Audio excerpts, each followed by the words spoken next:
আজ বানিয়ে নিলাম ছোলার ডালের বড়া করে আলু দিয়ে রসা। আজকের রেসিপি।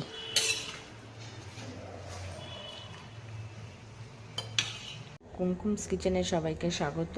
আজ আমার কুকিং চ্যানেলের রেসিপি হচ্ছে ছোলার ডালের বড়া। তো ছোলার ডালের বড়া করার জন্য আমি ছোলার ডালটা ভিজিয়ে রেখেছিলাম, ভিজিয়ে রেখে বেটে নিয়েছি মিক্সিতে। আর যা যা উপকরণ লাগবে বড়া বানাতে আমি দিয়ে দিয়েছি নুন, হলুদ, একটু চিনি, কালো জিরে, অল্প একটু লঙ্কার গুঁড়ো।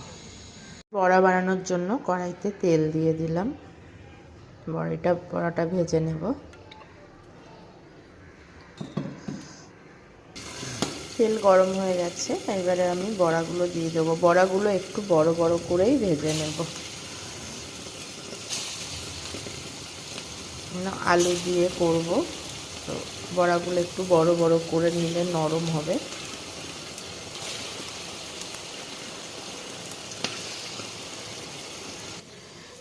আমার সব বড়া ভাজাগুলো রেডি হয়ে গেল। সব বড়াগুলো এবারে ফোড়ন দেব। গোটা গরম মশলা, জিরে, তেজপাতা, দুটো শুকনো লঙ্কা দিয়েছি আমি। আমার ফোড়নগুলো রেডি হয়ে গেছে। এবার দিয়ে দেব আলু। এবার আলুগুলো একটু ভাজা ভাজা করে নেব। আমি আলুগুলো লাল লাল করে ভেজে নিয়েছি।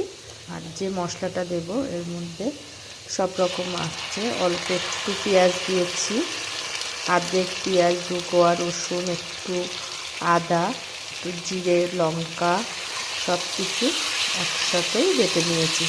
এর মধ্যে আমি নুন হলুদটাও দিয়ে দিয়েছিলাম। মিক্সিতে বেটেছি যেহেতু, সেই জন্য আমি একসাথেই বেটে, খুব সহজে রান্না। তাড়াহুড়ো করে রান্না করতে হলে এইভাবে রান্নাগুলো করতে হবে, কারণ আমি যদি আগের থেকে সব কিছু রেডি করে রাখি তাহলে আমার সুবিধে হবে। তার জন্য আমি সব একসাথেই মিক্সির মধ্যে দিয়ে করে নিয়েছিলাম, বেটে নিয়েছিলাম। মশলাটা অনেক ভাজা হয়ে গেছে। এইবারে আমি একটু জল দেব। জল দিয়ে মশলাটাকে আরও ভালো করে কষিয়ে নেব। জলটা একদম শুকিয়ে তেলটা ছেড়ে দেবে, দিলে মশলাটা খুব ভালো কষা হবে। ঢাকা দিয়ে দেব।